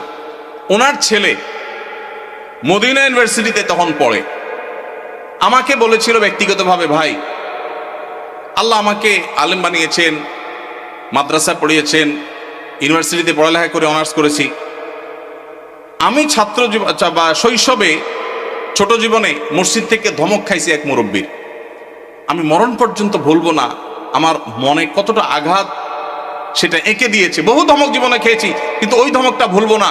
মসজিদে গিয়েছি বহুত আবেগ নিয়ে, অনুভূতি নিয়ে, একটু দুষ্টামি করেছি, যেই ধমক খেয়েছি আমার ভেতরটা কেঁপে উঠছে। আমি চিন্তা করি, আমার জায়গায় একজন সাধারণ মুসলমান যে এতটা ইসলাম বুঝে না, হয়তো স্কুল কলেজে পড়েছে, সে যদি আঘাতটা পাইতো সে হয়তো নাস্তিক হয়ে যেত, সে হয়তো ইসলাম থেকে দূরে সরে যেত। এই জন্য মসজিদ থেকে বাচ্চাদেরকে ধমক দিবেন না। আদর্শ মসজিদের জন্য, বাচ্চাদের জন্য যুবকদের জন্য, এমনকি মা বোনদের দ্বীনি শিক্ষার জন্য চিন্তা ভাবনা ফিকির, তাদের জন্য পর্দা প্রাইভেসি রক্ষা করে কিভাবে তাদেরকে দিনদার বানানো যায়, ফরজে আইনের ইলম শেখানো যায়, সেই ব্যবস্থাপনা থাকতে হবে। মসজিদ থেকে জনসেবামূলক কার্যক্রম থাকতে হবে। জনসেবার জন্য পয়সার দরকার নাই, ইচ্ছা যথেষ্ট। আমি একটা ক্যাম্পেইন শুরু করছি। প্রত্যেক এলাকায় যুবক ভাইয়েরা ইমাম সাহেবদের নেতৃত্বে এলাকা পরিচ্ছন্নতা অভিযানে নেমে যান। আপনার এলাকাটা সবচেয়ে ক্লিন রাখেন। প্রতিদিন একক তো নামাজের পরে 10 মিনিট করে এলাকা ভাগ করে নেন। সারের বস্তায় করে সব ময়লা গালা কুড়িয়ে এক জায়গায় এনে সেটাকে জ্বালিয়ে দেন বা শেষ করেন, এলাকাকে পরিচ্ছন্ন করেন। আরো হাজারটা কাজ করা যায় পয়সা কড়ি ছাড়া। সামান্য একটু মেহনত করলে, পরিশ্রম করলে দেশের চেহারা আমরা পরিবর্তন করতে পারবো ইনশাআল্লাহ। আল্লাহ আমাদের সবাইকে মসজিদে নববীর মতো একটা বহুমুখী কার্যক্রম বিশিষ্ট মসজিদ আমাদেরকে করার তৌফিক নসিব করুন। আমাদের পরিবারের অনেক সময় অনেক বড় রোগে আক্রান্ত হন। আমাদের পরিবারে অনেকে অনেক সময় বড় রোগে আক্রান্ত হন, যেমন cancer, brain tumour, liver cirrhosis ইত্যাদি। এই ধরনের রোগের চিকিৎসার ক্ষেত্রে অনেকে তার পুরো সম্পদ বিক্রি করে ফেলে, নিঃস্ব হয়ে যায়। শরীর দৃষ্টিকোণ থেকে কতটুকু সম্পদ ব্যয় করা উচিত এবং ইসলামের নির্দেশনা কি? যদি আল্লাহ না করুন কেউ দুরারোগ্য ব্যাধিতে আক্রান্ত হন, তার চিকিৎসায় লক্ষ লক্ষ টাকার দরকার হয়, তার জমি জমা বিক্রি করা লাগে, প্রশ্নকর্তা ভাইয়ের জানার বিষয় হলো তার টোটাল অ্যাসেট থেকে কত পার্সেন্ট তার নিজের ট্রিটমেন্টে খরচ করা যাবে? এর উত্তর হলো এর কোনো পার্সেন্টেজ শরীয়ত ঠিক করে দেয় নাই। তার ট্রিটমেন্টের জন্য যদি তার টোটাল সম্পদও বিক্রি করা লাগে, সেটা বিক্রি করার অধিকার ইসলাম তাকে পরিপূর্ণভাবে দিয়েছে। মানুষের সম্পদের ক্ষেত্রে শরীয়ত তাকে এতটা স্বাধীনতা দিয়েছে যে তার সম্পদ কি করবে না করবে এক্ষেত্রে কারোর সেখানে কোনো নাক গলাবার অধিকার, সন্তানদের এটা বলার অধিকার নাই যে বাবা তুমি নিজে চিকিৎসা সব খরচ করবে, আমরা কি করব, এটা বলার অধিকার নাই। অনেক কুলাঙ্গার সন্তান আছে, বাবার এরকম সিরিয়াস পর্যায়ে হয়ে গেলে জমি বিক্রি করতে দেয় না, বরং বাধা দেয়। আছে না নাই? মনে রাখবেন, বাপদাদার সম্পদ দিয়ে মানুষ ধনী হয় না, হলেও সেটা সাস্টেইন করে না, টেকসই হয় না। মানুষ নিজস্ব চেষ্টায় আল্লাহর অনুগ্রহে ধনী হয়। বহু বড় লোকের ছেলেরা একসময় রাস্তায় মানুষের কাছে হাত পাততে হয়। এই জন্য বাবার সম্পদ, মায়ের সম্পদ, সেগুলোর জন্য কামড়াকামড়ি করা, তাদের হক নষ্ট করা, এগুলো আমাদের মূর্খতা। তবে হ্যাঁ, কেউ যদি মনে করেন যে দুরারোগ্য ব্যাধিতে আমি আক্রান্ত হয়েছি, এখানে ট্রিটমেন্ট করে আসলে লাভ হবে না, ডাক্তারদের অ্যাসেসমেন্ট অনুযায়ী মৃত্যুই নিশ্চিত এবং জটিল পরিস্থিতি, তাহলে সেক্ষেত্রে আমার বাচ্চারা তারা অসহায় হয়ে যাওয়ার চাইতে আমি সুন্নত হিসাবে ট্রিটমেন্ট করি, কিন্তু খুব বেশি অ্যাগ্রেসিভলি ট্রিটমেন্টের জন্য খরচ করবো না। এটা যদি কেউ সিদ্ধান্ত নেয় তো সেই এখতিয়ারও শরীয়ত ওই ব্যক্তিকে দিয়েছে। অবস্থা বুঝে তিনি ডিসিশন নেবেন। হালালভাবে সুদঘোষহীনভাবে রিজিকের ব্যবস্থা কিভাবে করতে পারবো? হালালভাবে সুদঘোষহীনভাবে একেবারে কোনো জায়জামেলা ছাড়া আপনার মাসে মাসে অ্যাকাউন্টে টাকা চলে আসবে, এইরকম অটোমেটিক ইনকাম করার কোনো দোয়া, কোনো আমল আমার জানা নাই। আমি কি বুঝতে পারছি? অনেক যুবক ভাইরা আছেন বলে সব হারাম আর হারাম, যাবো কই, হুজুর একটু দোয়াটা শিখাই দেন, আল্লাহ করে দেখ। অনেকে আছেন ঋণগ্রস্ত, দোয়া চান, চিরকুট লিখে দেন, হুজুর ঋণ মুক্তির আমল শিখাই দেন। পার্সোনালি যদি জিজ্ঞেস করা যায় জমি জমা আছে কিনা, বলে হ্যাঁ আছে আলহামদুলিল্লাহ। তো সেটা বিক্রি করে ঋণ দেন না কেন? বলে জমি বেশি কেউ ঋণ দেয়? মানে আপনি দোয়া শিখাই দেন, আমার জমি আমার থাকুক, ব্যাংকের টাকা থাকুক, আল্লাহ উপর থেকে একটা বস্তা পাঠায় দেখ। এটা কোনো দোয়ার পদ্ধতি হতে, যে সমস্ত ভাইয়েরা হালাল উপার্জনের কোনো পথ খুঁজে পাচ্ছেন না, তাদেরকে প্রথমেই বলবো একটা কাজ করেন, অভাব দূর হয়ে যাবে। সেটা হলো ভাব ছেড়ে দেন। কি ছাড়তে বলছি? ভাব। ভাব ছেড়ে দিলে অভাব দূর হয়ে যাবে। ভাব ছেড়ে দিলে অভাব দূর হয়ে যাবে। বুঝেন নাই কথাটা? আপনার সাথে যায় না এই কাজ, এটার নাম ভাব। এটার নাম কি? এটা আমার সাথে যায় না, আমি কিভাবে একটা শিক্ষিত ছেলে এই কাজ করি, এটার নাম ভাব। এটার নাম কি? এই ভাবের অভাবই বেশি। ভাবের অভাবই বহু লোক আছে, হাইরে কান্নাকাটি, ওরা টাকা নাই, পয়সা নাই, অভাব অভাব। বাচ্চা কাচ্চা নিয়ে চাইনিজে খাইতে গেছে, মন খারাপ। কারণ নিয়ত করছিল এবার ব্যবসার লাভের টাকা দিয়া পোলাপান নিয়ে একটু থাইল্যান্ড যাবে, হইল না, কক্সবাজার আসছে, মন খারাপ।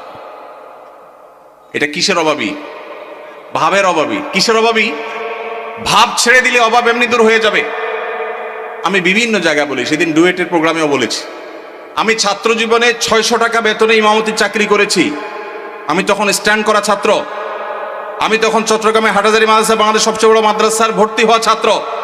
সেই বড় মাদ্রাসার পড়াশোনা বাদ দিয়া মফস্বলের মাদ্রাসায়, জেলা পর্যায়ের ছোট মাদ্রাসায়, তার তুলনায় সেখানে গিয়ে ভর্তি হয়েছি। ঢাকা ইউনিভার্সিটি রেখে গ্রামের মফস্বলে কলেজে ভর্তি হওয়ার মতো আমি সেই কাজ করেছি। আমি সেই ছেলে 600 টাকা বেতন ইমামতি করে, বাবা যখন ব্যবসা করতে করতে দেয়ালে পিঠ থেকে গেছে, তখন চিন্তা করলাম আমার ভালো মাদ্রাসা পড়ালেখার চাইতে এই মুহূর্তে বাবার পাশে দাঁড়ানো দরকার। সেখানে গেছি। কই, আলহামদুলিল্লাহ, ওই অবস্থায় ইমামতি করে কয়েক কিলোমিটার সাইকেল চালিয়ে মক্তব পড়িয়ে তারপর পড়ালেখা করে 10 stand, 3rd stand, 2nd stand, তিনটি স্ট্যান্ড আমার ছাত্র জীবনে আল্লাহ করার তৌফিক দিয়েছেন। এবং এই সব বরকত আল্লাহ তাআলা ওই সময় দিয়েছেন যখন আমি স্ট্রাগল করি, যশোর যুব প্রশিক্ষণ কেন্দ্রে ইমামতি করি।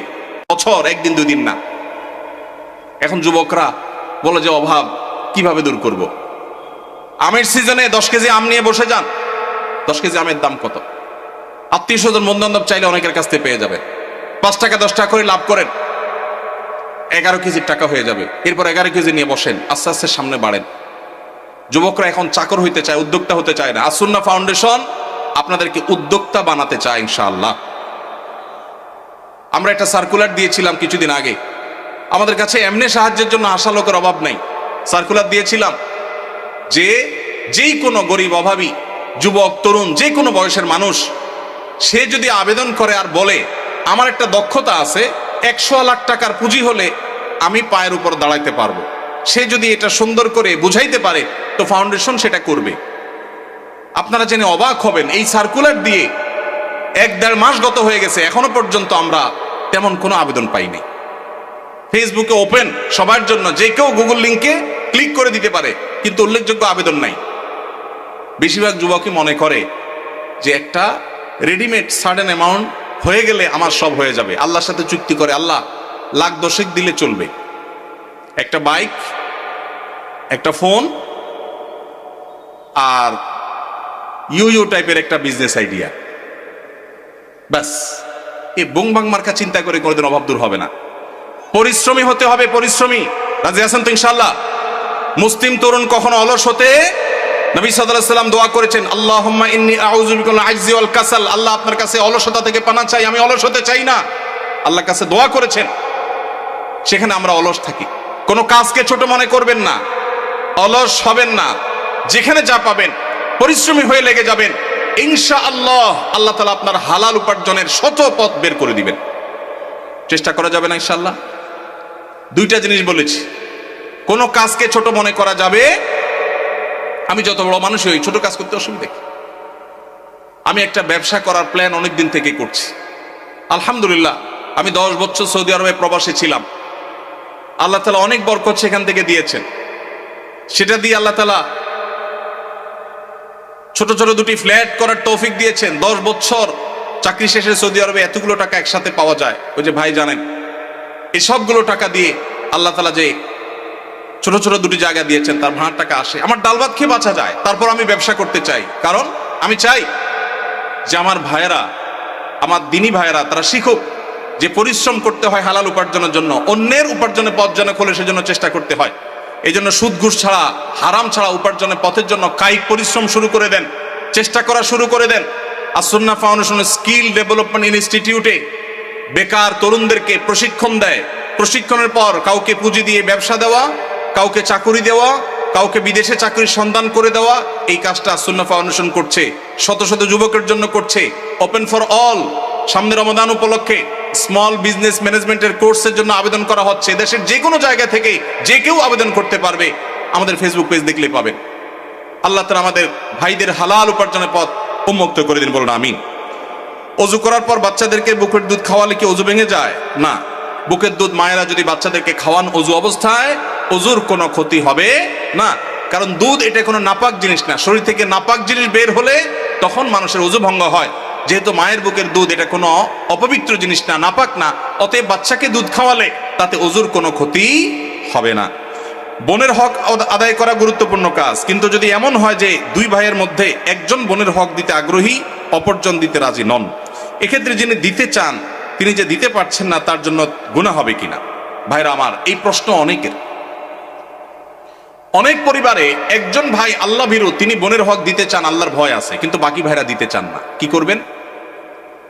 উত্তর হলো, যে ভাই দিতে চান তিনি বাবার সম্পদ থেকে, ধরা যাক 2 ভাই আছেন, 1 বোন আছে, ওই 1 বোনকে দিবেন বলে 1 ভাই রাজি না, আরেক ভাই রাজি। যিনি রাজি, বাবার সম্পদ থেকে 50% করে 2 ভাই ভাগ করে নিয়েছেন। যদি এমন হয়, তো যেই ভাই দিতে রাজি তিনি তার 50%-এর মধ্যে বোনের হক কতটুকু, কোন আলেমের কাছ থেকে জিজ্ঞেস করে যে আমার ভাগে কতটুকু আসছে, ততটুকু তিনি দিয়ে দিবেন। অপর ভাই যে তার ভাগের অংশটা দেন নাই, এর জন্য তিনি আল্লাহর কাছে বুঝবেন। এখন যদি আপনি মনে করেন 1 ভাই যদি দিতে চাচ্ছেন, আমি কি করব? আপনার করার আছে, আপনার অংশ থেকে আপনি আপনারটুকু দিয়ে দিবেন, ইনশাআল্লাহ আল্লাহর কাছে আপনি দায়মুক্ত হয়ে যাবেন।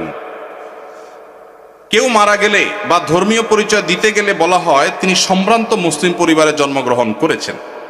আমার জানার বিষয় হলো, সম্ভ্রান্ত পরিবার বলতে কি বোঝানো হয়? ভাইরা আমার, খুবই প্রয়োজনীয় একটি প্রশ্ন।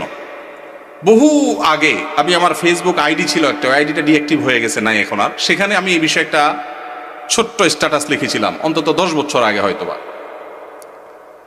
এটা খুবই গুরুত্বপূর্ণ বিষয়।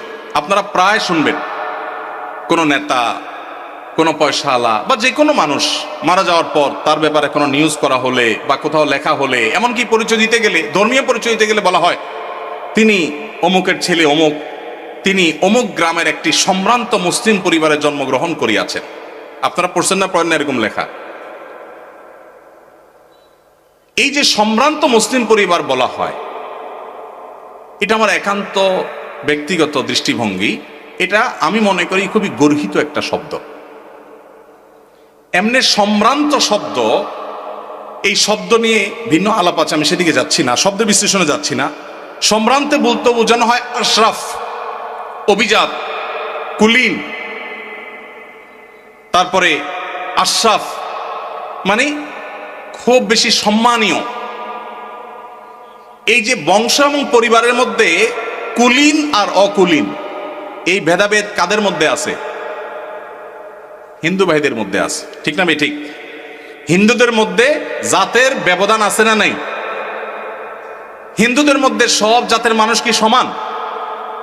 তাদের মধ্যে সম্ভ্রান্ত জাত আছে, আবার একেবারে অসম্ভ্রান্ত জাত আছে। মুসলমানদের মধ্যে কিরকম সম্ভ্রান্ত অসম্ভ্রান্ত বলতে কোনো ভেদাভেদ আছে? আল্লাহ বলেছেন পরিষ্কারভাবে, এই আল্লাহ তাআলা এই পরিবারের পরিচয় সম্পর্কে বলেছেন, ইন্না খালাকনাকুম শুউবান ওয়া কাবাইলা, বিভিন্ন গোত্রে বিভিন্ন পরিবারে তোমাদের সৃষ্টি করেছি, লিতাআরাফু, পরিচয়ের সুবিধার্থে, চেনার সুবিধার্থে। ইন্না আকরামাকুম ইনদাল্লাহি আতকাকুম, তোমাদের মধ্যে সবচেয়ে বেশি মর্যাদাবান সে যার ভিতরে তাকওয়া সবচেয়ে বেশি। পারিবারিক পরিচয়, বংশগত পরিচয়ের ভিত্তিতে কখনো মর্যাদার তারতম্য হবে না।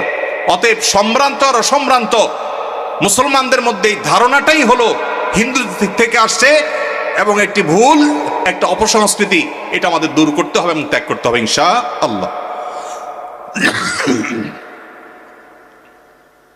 আরে সর্বনাশ, অনেক টাইম হয়ে গেছে। আরো কিছু প্রশ্ন আছে, আমরা কি উত্তর দেব না বাদ দেব ভাই? আচ্ছা, একটু সংক্ষেপে দেই। ইমাম সাহেবের পূর্বে মুক্তাদি সালাম ফিরালে নামাজ হবে কিনা? এটা অনেকের হয়, হয় না? হয় না? যাদের একটু তাড়াহুড়ার রোগ আছে, ইমাম সাহেব একটু কাশি দিতে গেলে মনে করে সালাম দিছে, সালাম ফিরে ফেলে। হয় কি হয় না? কিছু লোক আছে দেখবেন ট্রেনের মধ্যে একটু তাড়াতাড়ি যাওয়া দরকার, তো এদিকে জোর করে বগিরে মাথা মাথা হাঁটে, কেন? তার তাড়াতাড়ি যাওয়া দরকার। সে বেশি জোরে হাঁটলে কি ট্রেন তাড়াতাড়ি চলবে? আগে পৌঁছাবে? কিন্তু সে চেষ্টা করে। তো আপনি যতই হুলস্থুল করেন, ইমামের আগে তো নামাজ শেষ করতে পারবেন না। তো এই জন্য ইমামের আগে কোনো কাজ করা এটা ভুল। নবী সাল্লাল্লাহু আলাইহি ওয়াসাল্লাম বলেছেন, ইন্নামা জুইলাল ইমামু লিউতাম্মা বি, ইমাম দেয়া হয়েছে তাকে অনুসরণ করবার জন্য। ইমাম যখন রুকুতে যায় তারপরে রুকুতে যাবা, যখন সিজদা যায় তারপরে সিজদা দিবে, যখন সালাম ফেলে তারপরে সালাম দিবে। এ হলো নবী সাল্লাল্লাহু আলাইহি ওয়াসাল্লামের নির্দেশ। অতএব ইমাম সালাম ফেরানোর আগে সালাম ফিরানো যাবে না। যদি কেউ ইমাম সালাম ফেরানোর আগে সালাম ফিরিয়ে ফেলেন, তাহলে হানাফি মাযহাবের ওলামাদের মতে নামাজ হয়ে যাবে, কিন্তু এরকম করাটা মাকরুহ। আর অন্য অনেক ইমামদের মতে নামাজই হবে না, কারণ ইমামরা আনুগত্য করা ওয়াজিব। যেহেতু আমাদের এদেশে বেশিরভাগ মানুষই হানাফি ফিক ফলো করেন, হানাফি ফিক, হানাফি মাযহাব অনুযায়ী এটা মাকরুহ তাহরিমি, এটা করা উচিত না। কখনো যদি ভুলে হয়ে গেছে তাহলে সেটা মাকরুহ হবে না, সেটা মাফ। এটা অবশ্য সবার মতে, ভুলে হয়ে গেলে গুনাহ হবে না, নামাজ হয়ে যাবে ইনশাআল্লাহ তাআলা। তাহলে হানাফি মাযহাবের ওলামাদের মতে নামাজ হয়ে যাবে, কিন্তু কাজটা অনুচিত। আর যদি একান্ত অসতর্কতাবশত হয়ে যায় তাহলে সেটা মাফ, কোনো অসুবিধা নেই, নামাজ তো সর্বাবস্থায় হবে। রবিবারে বাঁশ কাটা অমঙ্গল, এই কথার কোনো ভিত্তি আছে কিনা? এটা কুসংস্কারাচ্ছন্ন কথা ভাই। ছেলে মেয়ে পালিয়ে বিয়ে করলে তাদের বিয়েতে সাক্ষী হওয়া জায়েজ আছে কিনা? পালায় মিরাক বিয়ে করবে কেন? পালায় এত মানুষ চুরি করে, অথবা চুরি করার পরে পালায় যায়, ঠিক না ঠিক? হয় পালায় পালায় চুরি করে, আর নাহলে চুরির পরে ধরা পড়লে পালায় যায়। বিয়েকে ভালো কাজ না খারাপ কাজ? এই ভালো কাজটা পলায় কেন করবে? বাবা মাকে জানায় করতে হবে। কোন ছেলে মেয়ে এরকম পলাপলি করে বিবাহ করতে গেলে তাদের বিবাহের সাক্ষী না হয়ে পারলে ধরে বাপ মার কাছে নিয়ে আসবেন, এনে বলবেন চাচা এবার আপনি বিয়ের ব্যবস্থা করেন, আমি এবার সাক্ষী হই, আমি পলাপলির বিয়েতে সাক্ষী কেন হতে যাব? এটা বন্ধ হওয়া উচিত। এবং বন্ধু হিসাবে ওই বন্ধুর উপকার করতে চাইলে কোনোভাবে কলা কৌশলে চাচা চাচিকে রাজি করিয়ে বিয়ের ব্যবস্থা করবেন, কিন্তু পলাপলি করে যেন তারা বিয়ে না করে, প্রয়োজন অপেক্ষা করে বাবা মাকে রাজি করার চেষ্টা করে, সেটা তাদেরকে বোঝাবেন। ওয়াকফকৃত না হলে মসজিদে জুমার নামাজ পড়া যাবে কিনা? যদি কোনো মসজিদে ওয়াকফ করা হয়নি, টেম্পোরারি মসজিদ, অন্য কারোর জায়গায় নামাজ পড়া হচ্ছে, তিনি অনুমতি দিয়েছেন, জুমা হবে। ওয়াকফ করা জুমা হওয়ার জন্য শর্ত না, মসজিদের মর্যাদা পাওয়ার জন্য ওয়াকফ করা শর্ত। ইতিকাফের জন্য মসজিদের মর্যাদা পাওয়া শর্ত, ওয়াকফ করা শর্ত। কিন্তু জুমা টেম্পোরারি কোনো জায়গায় কেউ ভাড়া দিয়েছেন বা অনুমতি দিয়েছেন, বা আপনার কোনো ফ্ল্যাটে মসজিদে কোনো বিশেষ পরিস্থিতিতে যাওয়ার পরিবেশ নাই, অথবা বিদেশে মসজিদ দূরে কোনো শহরে মসজিদ নাই, তখন যে কোনো জায়গায় ওই জায়গার মালিকের অনুমতি থাকলে, বাধা না থাকলে সেখানে জামাতে জুমার নামাজ পড়া যাবে। উকিল বাবার সাথে দেখা করা জায়েজ আছে কিনা? বাবা বলা যাবে কিনা? উকিল বাবা হলো 2 নম্বর বাবা। আমাদের সমাজে উকিল বাবার প্রথা অনেক বেশি আছে, আপনাদের এলাকায় আছে? এটা হলো 2 নম্বর বাবা, নকল বাবা, নকল। এই নকল বাবা হওয়াও জায়েজ নাই, এই নকল বাবা বানানো জায়েজ নাই। ভাইরা আমার, বিয়ে শাদীতে আমাদের দেশে মনে করা হয় যে একজন উকিল বাবা লাগে, এরকম একটা ধারণা আছে না নেই? মেয়ের ইজিন আনার জন্য গায়রে মাহরাম একজন উকিল বাবা হয়, অনেক সময় যায় অনুমতি আনে। এইভাবে উকিল বাবা বানানো পরিষ্কারভাবে হারাম, পরিষ্কারভাবে। মুরব্বীরা ভালো করে শুনে রাখেন, যারা যারা উকিল বাবা আছেন এই বাবাগিরি ছেড়ে দেন। বাংলাদেশে বাবার কোনো শেষ নাই, খাজা বাবা, উকিল বাবা, ন্যাংটা বাবা, কত বাবা আছে।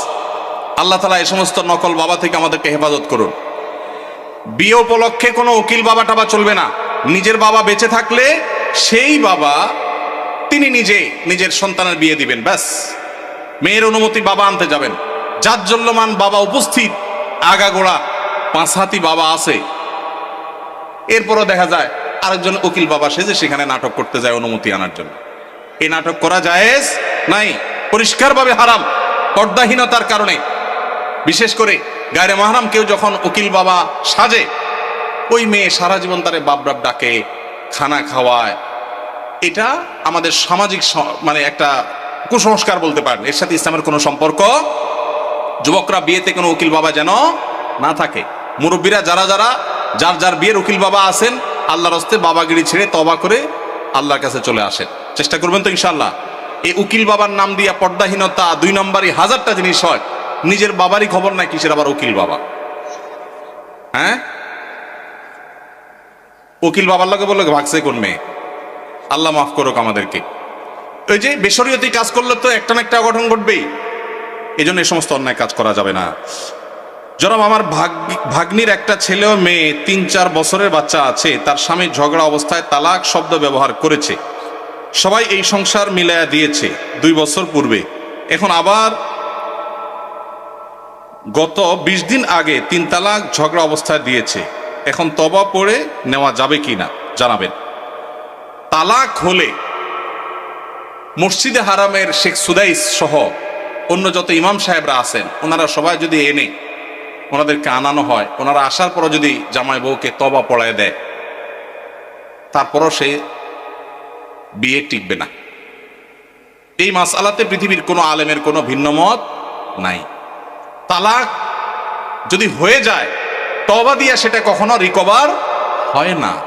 এটা হলো ছুরি মারার মতো, দিলাম ছুরি মেরে, এরপরে তওবা করলাম, সরি বললাম, জিব্বা কামড়াইলাম, ইমাম সাহেব এসে আমার তওবা পড়াইলো, উনি তো জীবিত হয়ে যাবে না? হবে? সালাতুন জিদ্দুহুন্না জিদ্দুন ওয়া হাজলুহুন্না জিদ্দুন।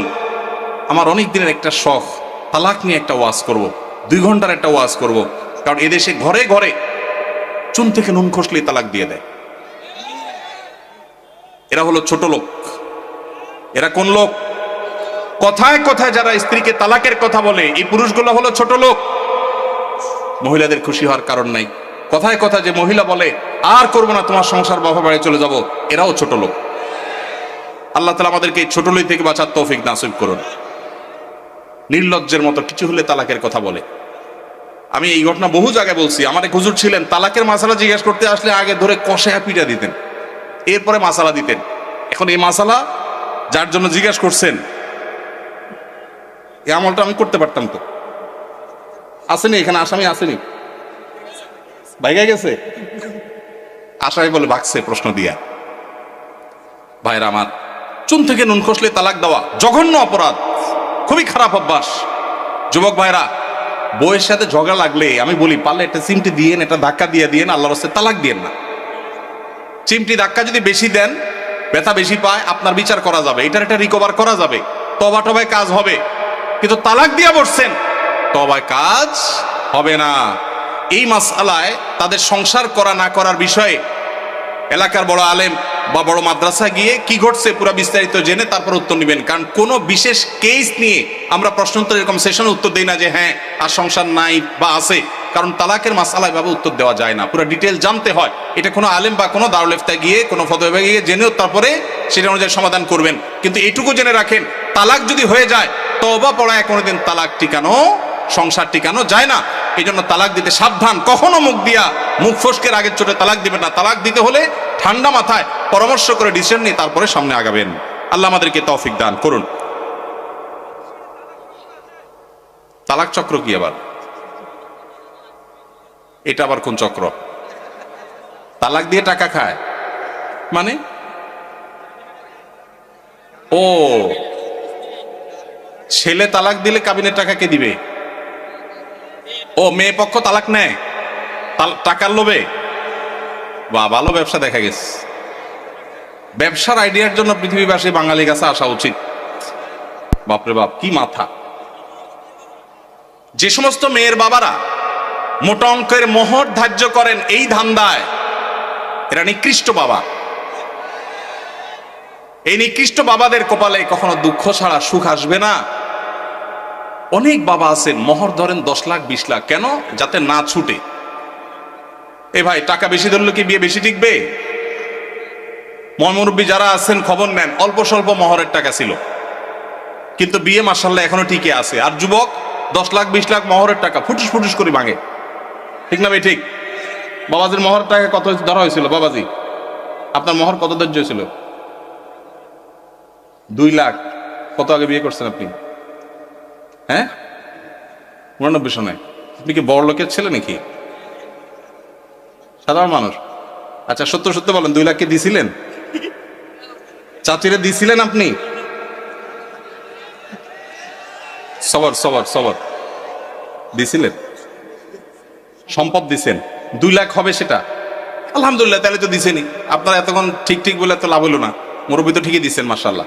2 লাখের সম্পদ দিয়ে দিচ্ছেন চাচিরে, ওইটা আবার ফেরত ফেরত নেন নাই তো? নেওয়ার কোনো দান্দা টান্দা নাই তো? আলহামদুলিল্লাহ। হ্যাঁ, আর 2000। চাচা একটু দাঁড়ান তো বাবা, একটু দাঁড়ান, একটু দাঁড়ান। নারায়ে তাকবীর। বাবাজির মোহর কত ছিল?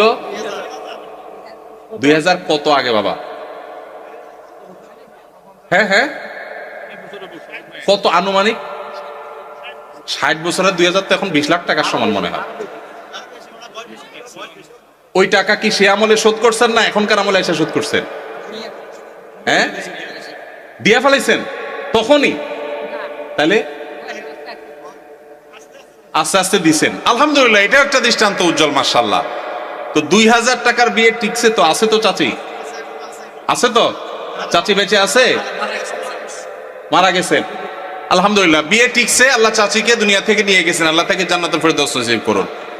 মেয়ের বাবারা যারা মনে করেন বড় অঙ্কের মহর ধার্য করলে বিয়ে টিকবে, এটা একটা নষ্ট চিন্তা। শুরুতেই যদি বিয়ে ভাঙার চিন্তা করেন, এখানে বরকত কোত্থেকে আসবে? ইন্না আযমান নিকাহি বারাকাতান আইসারুহা মাউনাতান, যে বিয়েতে সবচেয়ে মহর কম থাকে সেটা বেশি বরকতময় হয়। এই জন্য 10 লাখ 20 লাখের ভিতরে বরকত নাই। হ্যাঁ, কারো আল্লাহ তাআলা সামর্থ্য দিয়েছে অনেক, সে 10 লাখ কেন 10 কোটি দিল ভিন্ন কথা। সামর্থ্য নাই, ছেলে বেতন পায় 10,000, মোহর ধরছেন 10 লাখ টাকা, এটা ফায়জলামতি ছাড়া আর কিছু হতে পারে না। তো এই বিয়ে বাণিজ্য তালাকের বাণিজ্য করবেন না। আল্লাহ আমাদের সবাইকে বুঝার তৌফিক নসিব করুন। ভাইরা আমার, রাত হয়েছে, আমরা আর কথা বাড়াতে চাই না। যে বাকি প্রশ্নগুলো আছে সেগুলো প্রশ্ন উত্তর ইনশাআল্লাহ আমরা অন্য কোনো মজলিসে দেওয়ার চেষ্টা করব। আজকের এই ঢুলিপাড়া ঐক্য পরিষদের যে মাহফিলে যে আলোচনাগুলো আমরা শুনলাম, আল্লাহ তাআলা আমাদের সবাইকে সে আলোচনা অনুযায়ী আমল করার তৌফিক দান করুন, বলুন আমিন। আল্লাহ তাআলা আমাদের সবাইকে এই মাহফিল থেকে দ্বীন এবং ঈমানের শিক্ষা নিয়ে যাওয়ার তৌফিক দান করুন। ভাইরা আমার, আর অনেকগুলো প্রশ্ন আপনাদের আছে, কিন্তু আসলে সময় আর সায় দিচ্ছে না, অনেক রাত হয়েছে। আমরা সবাই মসজিদ থেকে উঠার দোয়া পড়ি। সুবহানাল্লাহি ওয়া বিহামদিহি, সুবহানাকাল্লাহুম্মা ওয়া বিহামদিকা, আশহাদু আল্লা ইলাহা ইল্লা আনতা, আস্তাগফিরুকা ওয়া আতুবু ইলাইক। জাযাকুমুল্লাহু খায়রা।